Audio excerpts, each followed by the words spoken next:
Hello everyone, I'm Ty Powers and I want to say a few words about my upcoming workshops, Changes and Transitions in Your 40s and 50s. So every age and phase of life brings with it change, inevitably. Some of those changes are of our choosing, and of course we love those. But some of those changes arrive unexpectedly. Either way, the desire to make a change or the need for change brings with it questions and concerns. Was this or will this be the right move? If I initiate a particular change, will the living of that change provide the feeling I imagined it might? I believe that we all make changes because we want to feel a certain way.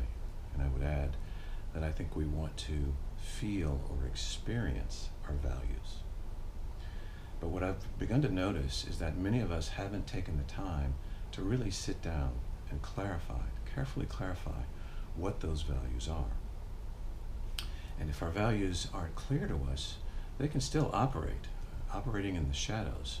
And in operating in the shadows, they can sometimes hold us back, even paralyze us from making a proper choice.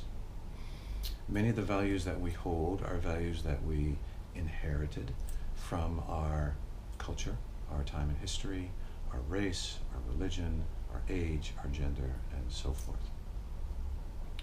So another way that we can be frustrated by our values is in having values that are in competition. And this happens a lot more often than you might imagine, as I've worked with it. So a small example of values in competition, simple example would be, let's say the value to be in harmony with our fellow human beings and to be kind, contrasted with the value to be truthful and authentic.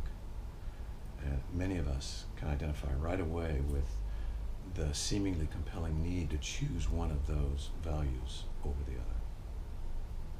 But if we know that those values are in competition, they're out there in front, they're not in the shadows, we can actually make a choice, an informed choice, without the same level of stress or self-judgment or even second guessing that we might have if those were operating in the shadows. Moreover, the choice that we made, even if it doesn't work out, we can feel empowered by knowing we made that choice consciously. So in engaging our questions and sorting our values, deeper questions inevitably arise. Questions like, what is this life really about? And I love that one. What's this life really about? And of course, right behind that question comes, so what am I really about? In our teens and 20s, we all had a certain impression, certain idea, certain view of what that question was about. We thought we knew the answers. And hopefully as we matured into our 30s, there was a different response to that question, a more updated response. Our 40s, the same arises in our 50s and 60s and so on. So the question behind those questions is, where I am now in my life, have I updated my sense of myself, my view of myself, to be where I find myself right now? Or am I still being compelled by some of the values I held at an earlier time? So it's questions like this and many other questions that we'll be engaging in this workshop. We'll be engaging those questions through presentations, through slides. I'll be doing handouts, there'll be Q&As, there'll be dyads, and so on, much more actually. We'll investigate these themes in the context of our particular age group, when we're working with 40s and 50s. And we'll also be doing this investigation backed by notable thinkers, philosophers, and psychologists who actually insist that there's an appropriate way to respond to the age that we find ourselves in and to the changes and transitions that we either want to make or are actually in.